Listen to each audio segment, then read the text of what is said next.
और किसानों को लाभ दे सके।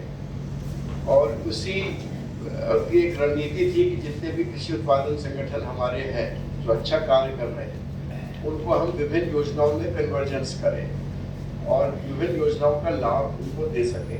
एक तरफ तो उनको ये था कि सारे लाइसेंसिंग इनपुट्स के देते हैं, खाद के, बीज के, प्लांट प्रोटेक्शन के, फिर अन्य योजनाओं में भी। और उसी कन्वर्जेंस का ये नतीजा था कि जब ये योजना भारत सरकार की आई, इसमें फूड प्रोसेसिंग के यूनिट को लगाने के लिए 60 लाख रुपए की सब्सिडी देनी थी।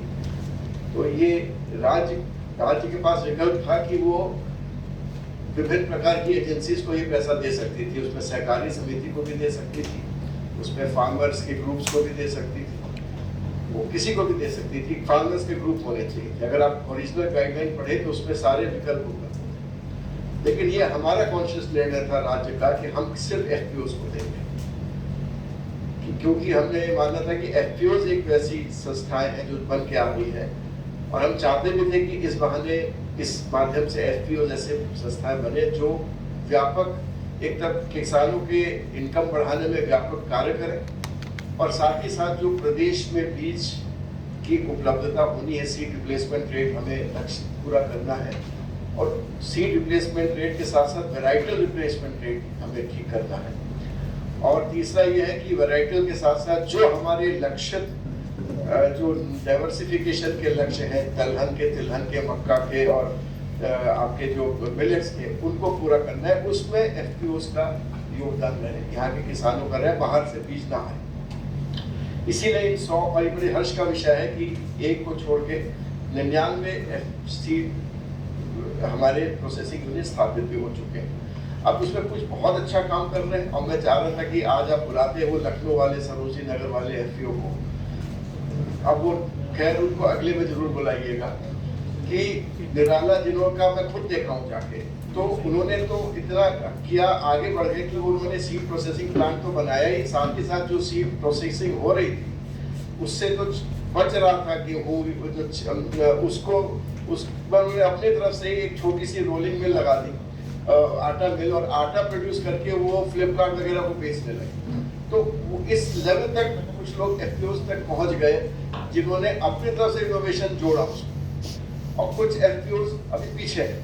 तो सर्वप्रथम तो ये कहना चाहूँगा कि आज का डिस्कशन इसीलिए है कि हम किस प्रकार से इन एफपीओज में जो दिक्कतें अभी इसमें ब्रॉडली रखी गई है, फिर हमने एक और व्यवस्था की। जैसे मैंने कहा ना कि अब हमारा लक्ष्य, आप समझे जितने एफपीओज है, कि हमको दलहन का मिनी किट बांटना है, दलहन बीज सब्सिडी में बांटने हैं, हमको तिलहन का बीज बांटना है, तिलहन के भी हमको क्या कहते हैं सब्सिडी पे बांटने, मिनी किट बांटने हैं तिलहन के। हमको मक्का का भी अभी अभियान शुरू हो गया इस साल से, मक्का का भी बीज, उसमें ज़्यादातर मक्का के बीज हो सकता है हम कहें कि वो जो है वो हाइब्रिड होते हैं, लेकिन कुछ उसमें देसी वैरायटी होती है जो खाने के लिए इस्तेमाल होती है, जो ऐसे ही पैदा होती है जो आप लोग पैदा करते हैं। फिर मिलेट्स की बात आई, उसमें भी बीज पैदा। तो ये चारों के बीज की बहुत बड़ी रिक्वायरमेंट है जो हमें दूसरों के पर निर्भर रहना पड़ता है, कभी सीड कॉर्पोरेशन से मांगना पड़ता। अभी आज ये स्थिति हुई कि हमें ढैंचा का बीज नहीं मिला, ढैंचा का बीज हम चाह रहे थे, हमको नहीं मिला। बड़ी मुश्किल से इधर उधर से कहीं से ढूंढ ढांड के जितना लक्ष्य था उससे भी कहीं 50% मिला। तो अब ये सब चीजें एकदम ये स्थिति है कि बीज मिलता है तो बड़ी मुश्किल से मेहनत करके मिलता है जो हमारा लक्ष्य है, और वो जो मिलता है वो दूसरे राज्यों से मिलता है। तो अब ये इतने बड़ा प्रोसेसिंग यूनिट्स बना के हमने किसानों को जोड़ा है, तो हमारा ये उद्देश्य है कि अधिक से अधिक यही के किसान यही के एग्रोक्लाइमेटिक जोन के हिसाब से यही पैदा करें। क्योंकि आप जानते हैं कि कोई जैसे जानवरों के साथ होता है कि हम लोग पहले कहते थे कि साहब हरियाणा की गाय ले आओ और यहाँ ले आओ तो बहुत अच्छा दूध पैदा करेगी। हरियाणा की गाय आती थी और उसके बाद वहाँ 25 लीटर दूध पैदा करती थी, यहाँ आते 10-12 लीटर हो जाता था, क्योंकि हरियाणा में पैदा हुई, हरियाणा के संरक्षण में थी, यहाँ के उसको वो क्लाइमेट वो चीज़ नहीं मिली। ऐसे बीज भी भले ही यहाँ की वैरायटी यहाँ के लिए अधिसूचित हो, लेकिन कहीं और का पैदा हुआ बीज यहाँ आके जरूरी नहीं कि उतनी प्रोडक्टिविटी दे जितना यहाँ से पैदा हुआ बीज यहाँ के लोगों को जो मिलेगी। इसलिए भी हमें जरूरी है कि हम यहाँ बीज पैदा करें, ज्यादा सर्टिफाइड बीज। और इसीलिए हम लोग ने एक और व्यवस्था की थी कि भाई जितने एफपीओज हैं जितना भी बीज वो पैदा करेंगे गेहूं और धान को छोड़ के, क्योंकि गेहूं और धान में एक लिमिट है सब्सिडी की, उससे ज्यादा हम नहीं दे पाते। बाकी जितना पैदा करेंगे हमारे बीज निगम के साथ वो एमओयू कर लें, हम उनको, आपने जितनी समस्या लिखी उसका 50% इलाज वहां है कि आप कहते हैं कि हमको सब ब्रीडर नहीं मिल रहा, सब नहीं मिल रहा, वो दिलाएंगे क्योंकि उनको खरीदना, तो ये बीज निगम का दायित्व हो जाएगा कि वो आपको फाउंडेशन दिलाए। फिर आपने कहा बायबैक नहीं है, तो बायबैक यहाँ 100% बैठा हुआ है, एक रेट फिक्स है, वो बायबैक 100% देंगे आपको।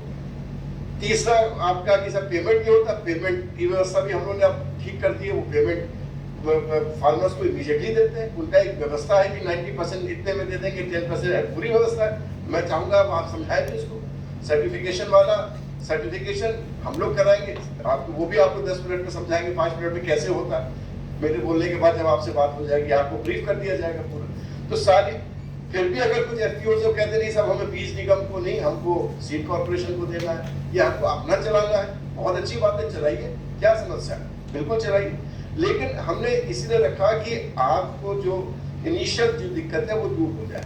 लेकिन अभी भी 20-22 ही एफपीओज आप हैं, कुछ समस्या दूसरी प्रकार की भी आई कि सब उसमें हमको क्या की बात कर कि हमको की समस्या आई है कि हमको जो है वो कि वर्किंग कैपिटल नहीं मिल रहा, ये नहीं मिल रहा, वो भी समस्या आप सुनेंगे क्यों, क्या क्या समस्या क्यों नहीं मिल रहा। इसीलिए हम लोग ने एक योजना दी जिसमें हम लोगों ने वर्किंग कैपिटल भी दे दिया। मिलेट्स की योजना में कई एफपीओज को 4.5 लाख रुपए की सीड मनी दी ही। सीड मनी का मतलब ये नहीं है कि इनिशियल वर्किंग कैपिटल कुछ उनको मिल जाएगा जितना उनको सीड एक मिनिमम कंडीशन पे। तो हम लोग पूरा प्रयास में है कि जो आपकी समस्या है दूर करें, और जो समस्याएं हम अपनी तरफ से दूर नहीं कर सकते तो जिन एजेंसियों से दूर करानी है उनसे दूर कराएं। तो ये मैं चाहूंगा कि इसको आप लोग ध्यानपूर्वक पहली बात तो सुन लें, हम आपकी बात सुन लें कि आपको क्या समस्या आ रही है, क्योंकि अल्टीमेटली एज अ टीम हमको आगे बढ़ना। मैं ये बताना चाहूंगा कि जो एफपीओज की नीति केंद्र सरकार के साथ साथ राज्य सरकार ने बनाई, तो फिर एक एफपीओ का पोर्टल बनाया और जो हमने कन्वर्जेंस किया जिसकी वजह से लगभग 3000 प्लस एफपीओज हमारे यहाँ पंजीकृत हो चुके हैं एक्टिव। उनकी रेटिंग जो हमने की, रैंकिंग की, उसका जो हमने एफपीओ सेल बनाया, ये सब जब हमने भारत सरकार के अधिकारियों ने देखा तो उन्होंने उस आधार पे उत्तर प्रदेश के मॉडल को पूरे देश में सर्कुलेट किया कि साहब इस तरह का मॉडल हर जगह चले। हमारे एफपीओ से के पास डिमांड आती है राज्यों में कि साहब आप अपना सॉफ्टवेयर हमें दे दें, क्या किया हम चलाना चाहते हैं। जम्मू और कश्मीर से अधिकारी पूछते हैं साहब आपने अपना एफपीओ कैसे चलाया राज्य ने, कि हम वहां पर करना चाहते हैं, आप हमको अपना गाइडेंस दें। तो कहने का मतलब है कि हमारी जो एफपीओ की नीति है बहुत प्रगतिशील है और रेगुलरली इसको हम लोग इम्प्रूव कर रहे हैं। ऐसा नहीं है कि एक बार स्टैटिक हो गए, जो वक्त की जरूरत है उस हिसाब से बदल भी रहे हैं। इसलिए आप जो हमें सुझाव देंगे अगर हमें और बेहतर बनाना होगा बनाएंगे। लेकिन मेरा कहना है कि इसमें आप लोग को पूरी, अब जब पैसा दिया है उसको चलाने का जिम्मा तो आप ही का है, चलाना आपको है, चलाने में जो आपको मदद चाहिए, सपोर्ट चाहिए वो हम देंगे और जो आपकी दिक्कतें उसको दूर करेंगे। तो मेरा आपसे कहना है कि कृपया करके आज इस सभा अपनी बात मन से बताएं कि आपको क्या समस्या आई थी। हम लोग एक 15-20 मिनट का ओपन सेशन रखेंगे। उसके बाद मैं चाहूंगा ये जो दो हमारे अधिकारी हैं जो आपसे जुड़ेंगे बीज निगम के और सीड सर्टिफिकेशन के, और डीजी उपकार को हमने सचिव उपकार को इसलिए बुलाया है कि वो इसको कोऑर्डिनेट कर ले कि कैसे फाउंडेशन सर्टिफाइड जो हमारे बीज है चाहिए मिलेट्स में, मतलब श्री अन्न में, हमें तिलहन में, मक्के में, उसमें हम प्रायोरिटी देंगे। और एक और चीज योजना है जिसको हम आपको जोड़ना चाहेंगे, एक स्कीम है कि जब हम बीज निगम खरीद के हमको देता है तो हम एक इंसेंटिव देते हैं फार्मर को और क्या कहते हैं बीज निगम को, और वो इंसेंटिव अच्छा खासा इंसेंटिव है। वो कितना है वो इंसेंटिव, नहीं कितना अमाउंट में बताइए। दलहन के बीज में 5000 रुपए क्विंटल का इंसेंटिव राज्य सरकार मतलब केंद्र की योजना में देती है, जिसमें से 25% बीज निगम को जाता है, 75% एफपीओ किसान को चला जाएगा। 3750 रुपए क्विंटल इंसेंटिव एडिशनल, मतलब आपको जो दाम मिलेगा वो तो मिलेगा ही, जो एमएसपी से ज्यादा हो जाता है, क्योंकि जो रेट फिक्स होता है उसमें छलास हटा के अगर आप देखें तो रेट एमएसपी को आपको वापस मिल जाती है क्योंकि आपकी अपनी है। वो रेट तो आपको मिलेगा ही मिलेगा, और प्रोसेस करेंगे तो प्रोसेसिंग की भी रेट मिलेगी मिलेगी, उसके ऊपर ही इंसेंटिव। तो लेकिन वो गेहूं धान के लिए नहीं है, मतलब बहुत लिमिटेड है, मेनली वो दलहन तिलहन मक्का और मिलेट्स के लिए। किसमें? तिलहन में 1875, अलग अलग रेट सबके अलग अलग है, दलहन के अलग है, जिसे तिलहन के अलग है, मक्के के इस बार हम लोगों ने फिर ऐड किया है, इस बार मक्के को भी हम लोग देंगे, जो इस बार बीज पैदा करेंगे जो हमको देंगे, बीज निगम को। जो आप प्राइवेटली देंगे, आप प्राइवेटली चलाएं तो हमें कोई दिक्कत नहीं, लेकिन जो हमको देंगे तो ये एक एडिशनल इंसेंटिव है किसानों को और आपको, कि आपको ये इंसेंटिव मिलेगा इन 4 प्रकार के बीजों के। कोशिश हम ये भी कर रहे हैं कि अगर धान और गेहूं में जो हमारी लो जीआई वैरायटीज है या जो फोर्टिफाइड वाली वैरायटीज है जो जरूरी, उसमें हमने बात की कि इसमें हमें ज्यादा इसको हमें बीज हमें ज्यादा देने हैं किसानों को, जिससे उस तरह की वैरायटीज पे पैदा करे गेहूं और धान, तो उनमें हो सकता है बढ़ जाए इंसेंटिव, ज्यादा लोग को देने लगे अभी जो लिमिटेड है। तो ये भी एक महत्वपूर्ण चीज है जो डायरेक्टर साहब ने चाहूंगा जब क्लोजिंग रिमार्क्स दे तो ये भी बता दे ठीक से कैसे दिया जाएगा, क्या किया जाएगा। तो ये सब चीजें हैं, और प्लस हम एक और नई चीज इलेक्शन के बाद, अभी तो निर्वाचन प्रक्रिया खत्म नहीं हुई है, आपके यहाँ जरूर निर्वाचन हो गया है, अभी निर्वाचन चल रहा है, कि एक सैचुरेशन ड्राइव में भारत सरकार ने कहा कि हम वो चाहते हैं कि सारे एफपीओ को विभिन्न प्रकार के लाइसेंसिंग और उससे सैचुरेट कर दिया जाए।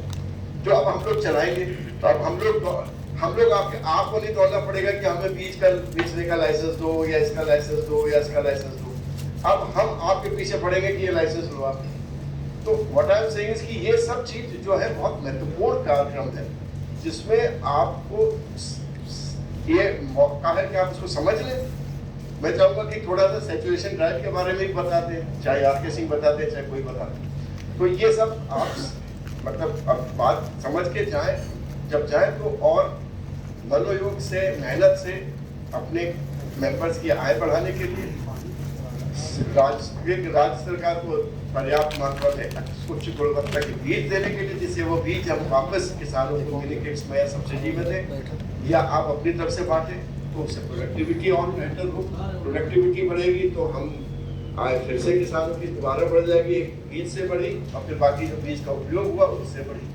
तो ये एक तरह की हम लोग के लिए बहुत बड़ा एक महत्वपूर्ण कार्यक्रम है जिसमें हम आपको